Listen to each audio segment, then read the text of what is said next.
What's the deal? It's yours truly, Lorenzo Ice-Tea Thomas of the Sports Brothers, and I'm here to talk about the Miami Dolphins draft. We can only talk about the first round because that's all that's taken place thus far. But I'm here to talk about that, and also I want to say thank you to all the administrators on the Miami Dolphins fans Facebook administrative groups for approving this video. And please go to my Facebook page, and if you are a fan and you have attended any games at Hard Rock Stadium over the past 4 or 5 years, go to my Facebook page, and it is Lorenzo Ice-Tea Dolphins page, and your pictures could be on that page. So if you would do that, and the administrators, thank you so much for taking time out to approve my video. But of course, we're talking about the Miami Dolphins draft that went down last night, and the Dolphins were, we was on fire last night. I mean, we came away with a really good draft. And when you look at the two players we took in the first round, you have to be happy about those players if you are a Dolphins fan. And of course, those two players will make a huge impact immediately. And I feel that the Dolphins were winners in the first round of the NFL draft last night. Now, when you look at it, we picked Jaylen Waddle, who is compared to Tyreek Hill, a playmaker. I mean, he has that chemistry with Tua Tagovailoa from their days from Alabama. So that is a plus. And Waddle he's fast, he's explosive. He could take the top off the defense. He could take it to the house. He could go from 0 to 100 real quick. I mean, he's a punt returner, and he fills the void of that slot. And if you're a Dolphin fan, you know how bad statistically last year the Miami Dolphins wide receivers were one of the worst in the NFL. And Jaylen Waddle, who will play the slot, checks all the boxes and fits the Miami Dolphins offensive needs. And based on how the draft developed, at number 6, Jaylen Waddle was the best player to pick at that position. Now, at number 18, the Dolphins took the best pass rusher, the best edge rusher in the draft, and we have a desperate need at the edge, and Brian Flores needs that on his defense to get some pressure on the quarterback. And we had a problem with that. We normally, in order to get sacks, we had to blitz. You get someone like Jaden Phillips that takes that issue away. He has a motor. He's nonstop. He's relentless, and he'll line up opposite Emmanuel Ogbah, which will definitely help this defense. And the only knock on him is the fact that he's had to deal with some injuries, concussion injuries as well. So it was a risk at taking him at number 18 because of those issues. But he is the best edge rusher in this draft, and the Miami Dolphins walk away with Jaylen Waddle at number 6, and of course Jalen Phillips at number 18 to close out the first round. So I mean, they filled some voids, and it's a good thing what the Miami Dolphins did in this draft. Now, as a fan, of course, we are happy with those selections. You have to sit back and say, those are the best players to pick at those positions. Some people would say, what if? I mean, I grade this draft an A. I do give it an A minus, okay? Because if you really think about it, you got to look at this 2021 draft, and we were at number 3, right? We were at number 3, right? And we traded out of number 3 to number 12 and then moved back up to number 6. So let's take a look at what we did at this particular point, because what we could have done at number 3. All right. Now we were able to, we got the number 1 pick from 2023 and 2022. We traded 22 to Philadelphia, the number 1 draft pick. We got the 2022 third round pick from San Francisco. We still have that. So when you look at it, ultimately we gained a first round pick in 2023, and we got a third round pick in 2022 for all the moving that we did. If we stayed at number 3, we could have had a generational player, a team that would be causing nightmares anytime we lined up on the field with Gesicki, Parker, Fuller, and Kyle Pitts. And he doesn't have a history of injuries either, and he's built to last. We could have picked Jamar Chase, who some say was the number 1 wide receiver in this draft. So when you look at that number 3 selection, well, ultimately, the 49ers end up taking Trey Lance. That's a player that we could have taken as well. Now, even though we weren't going to take a quarterback, you still had to see what we could have had with that number 1 or that number 3 position had we not traded back. So we could have had a Kyle Pitts. Now, we've demonstrated that we know how to maneuver this draft. But Chris Greer and Brian Flores have to demonstrate that we know how to pick the right players. I mean, some of us are saying, if you look back to last year's pick, should we have picked Justin Herbert? instead of Tua Tagovailoa? Some people are asking that. And yes, had we not traded back, we would not have a number one draft choice in 2023. We would not have a third round in 2022. But that trade does not help this team this year. And this is supposed to be the year that we step forward. We're supposed to be great. We're supposed to make the playoffs. And that trade didn't help us. And yes, we had 4 picks in the first 50 selections, but if you're going to make a trade like that and move from 3, you need to get some draft choices in this year's draft. And that is just one of my issues that with that move, and it would have made us better. And plus, we need a running back. OK, we all remember what happened last year. We waited too long. And then the Baltimore Ravens selected J.K. Dobbins right in front of us. And then we panicked and we had to end up trading for Matt Breida, trading away a 5th round draft choice for Matt Breida. And where did that get us? He could barely get on the field. And now we're going to see him 2 times a year in a Buffalo Bills uniform. So, we missed out on running backs a couple of times already. OK, Jalen Phillips, 18, great player, feels the need.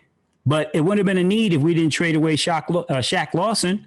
If Shaq Lawson was still on the team, we wouldn't have that need, and we'd be able to pick a running back at number 18. And I want Najee Harris. How many of you out there want Najee Harris? Could you imagine if we had Kyle Pitts at number 3 and Najee Harris at number 18? Now, that's a monster draft. That's an A++ draft, and you come away with that. Now, we may not have the draft choices, number 1 in 2023 or number 3 in 2022, but you got great players, and that's what we need. And Pitts and Harris don't have the injury concerns. And what is it about the injury? We're picking a lot of players that have injury concerns. Tua had an injury concern. Jackson had hip issues. Of course, Waddle's coming off this ankle, and Jalen Phillips with the concussions.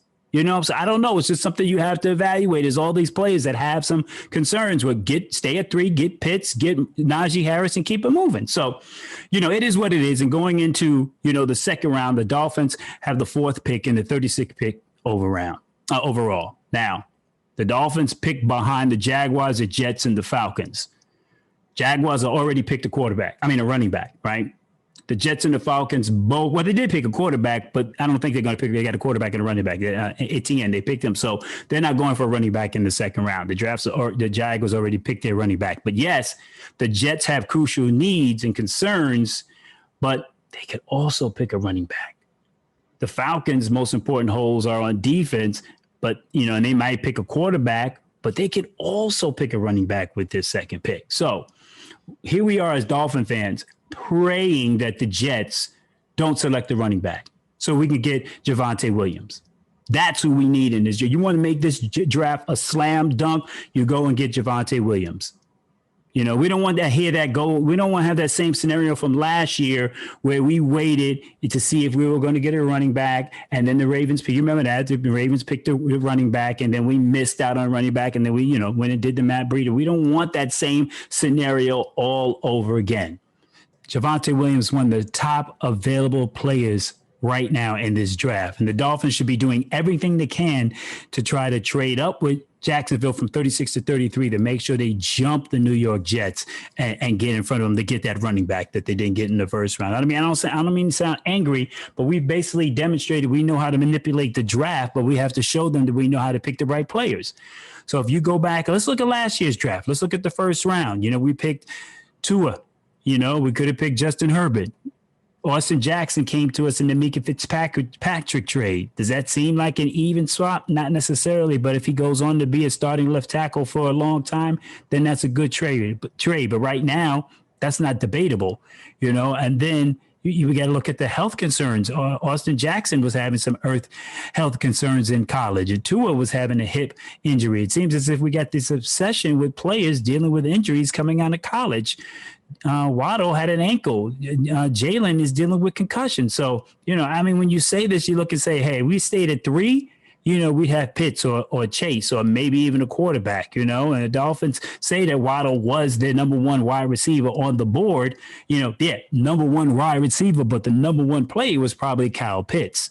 So, you have to say, and then if you had Kyle Pitts and Najee Harris, that would just be a monster draft because Najee is he's a workhorse. I mean, in the fourth quarter, when you don't have to throw to get first downs, we can run the ball to get first downs. Yes, we need some help in the offensive line. I believe we'll address this in the third and the fifth round, and maybe we make a trade back and get a fourth round pick. But, Jaylen is excellent, but he does have those injury concerns, and we wouldn't need him if we had Shaq Lawson. But anyway, it's great selections for our team, but I always wonder what if and want to make sure that we're making the best moves possible because we need ballers. We need playmakers. I mean, I want to be able to go into a fantasy football draft and draft some Dolphins that are playmakers that can put points on the board. And I'm not saying that I'm unhappy with the selection, but you got to sit back and you say, what if? I don't want my team to be better in 2023, 2022.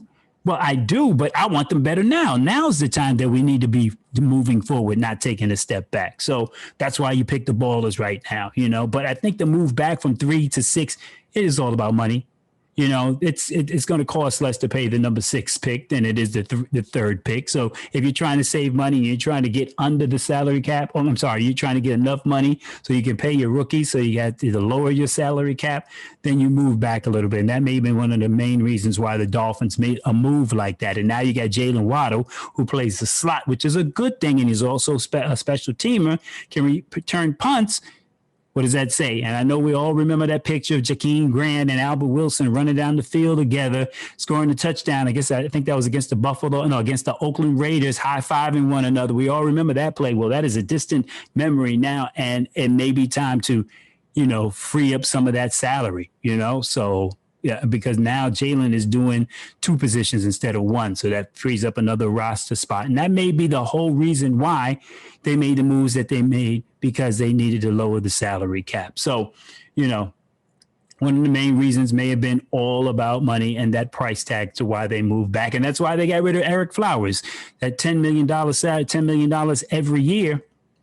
I mean, we only freed up $2 million but yeah, and still you had to free up money. So that's why the Dolphins made some of the moves that they made. But I always have to say, what if? And I give the Dolphins grade for the first round an A-, because it could have been so much better, but an A is good. I love what they've been doing, maneuvering the draft and moving up and down and collecting more picks. It's been so shrewd, and Chris Greer has been doing a great job of that. And I like the selections of Waddle and Phillips in the first round, but I would have loved getting Pitts and Harris in the first round as well. Well, that does it for yours truly, Lorenzo Ice-Tea Thomas. Make sure you like my YouTube page, my Facebook page. Look for your pictures on there. And of course, I'll be back talking to you tomorrow because the Dolphins got some more picks and more things they need to do to make this team so much better. They're already a good team, and they're getting better with the players that they've added. So till next time, peace and be wise. I'm gone. See ya.